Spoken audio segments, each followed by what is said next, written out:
Hi everyone, welcome back to my home. We're going to continue our trip through the solar system and talking to all the planets.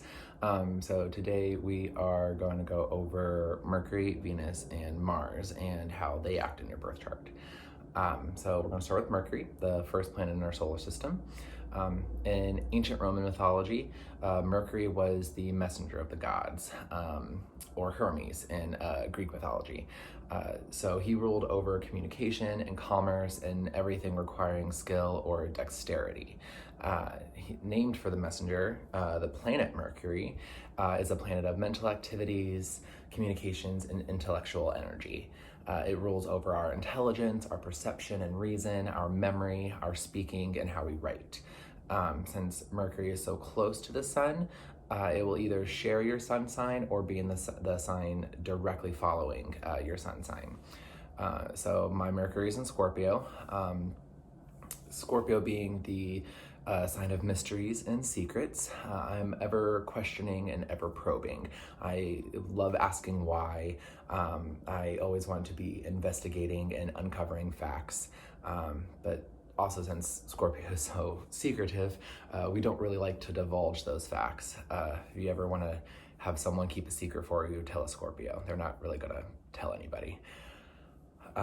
If Mercury is prominent in your birth chart, you probably are a good speaker and a really energetic storyteller, and you probably really have a good memory. So moving on to Venus, named after the Roman goddess of love and beauty, or Aphrodite in Greek mythology. Of course, this planet rules over our pleasure and our capacity to express affection. It can denote what kind of lovers you attract, or how flirtatious you are, or where your creative talents lie. It's said that Venus makes the world beautiful. Venus is always within 2 signs of your sun, again, since it's so close to the sun. My Venus falls in Sagittarius. So since Sag is the sign of freedom, people with this kind of combination kind of begin love affairs much like an adventure, but they can't really ever sustain that sense of adventure, and they never really sacrifice their freedom completely when they're in a relationship. They often find it easier to deal with just friends rather than with like romantic lovers. If Venus is prominent in your chart, you're probably a delightful companion and easy to get along with, and you probably know how to dress and present yourself attractively. Again, planet of love and beauty. So if you got some Venus is important in there, you probably know how to present yourself.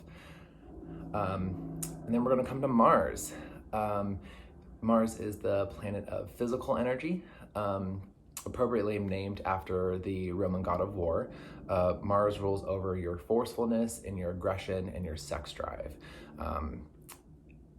This is the planet that pushes you into action, and it indicates what stirs your passions and what kind of physical endurance you have. So Venus and Mars are, you can think of it as like your feminine and masculine side of like your sexuality and your emotions almost. So Venus is going to be more like your feminine qualities, how passionate you are when it comes to like love and sex. And Mars is going to be how your more masculine side, like how aggressive you are. Not like aggressive, but how much you assert yourself, your assertiveness. So Mars was passing through Libra in my chart, and that kind of makes its powers fluctuate a little bit. Since Mars Librans can be impulsive with their sex drive and actually have a reluctant attitude towards sex, it's finding that balance, and Libra brings like a balance to the assertiveness of Mars, and they're always weighing the pros and cons before they just jump into action like Mars wants us to do.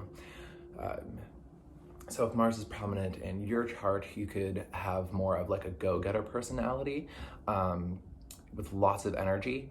It could also cause you to be argumentative or reckless, but you could also be a pretty strong leader. So there are really good qualities with Mars too. Like, you're not just a reckless like ball of energy. Like, you're also going to be someone who people can follow and look up to and go towards like goals and be successful with that.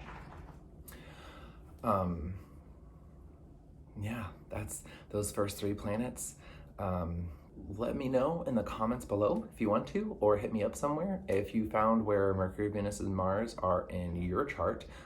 Maybe we could have a little discussion about the positions and more so what they mean. I know I've just been giving like my personal stuff out, which is very against my Scorpion traits. I try, even when I'm outlining my videos and stuff, I'm just like, I don't want to tell these people all about me like this, but I wanted to give you some kinds of examples. But if you want to throw some of your chart at me, like, I could use those in other videos, kind of get more of your in-depth personalities like somewhere, so you can see that information and then we can talk about it a little bit more, or not. You don't have to. Do what you want. You're your own person. So next time we're going to meet Jupiter, Saturn, and Uranus. It's fine. Uranus, and what those guys contribute to our birth chart. So the next big giants of our galaxy, of our solar system. But yeah, so hope this was fun.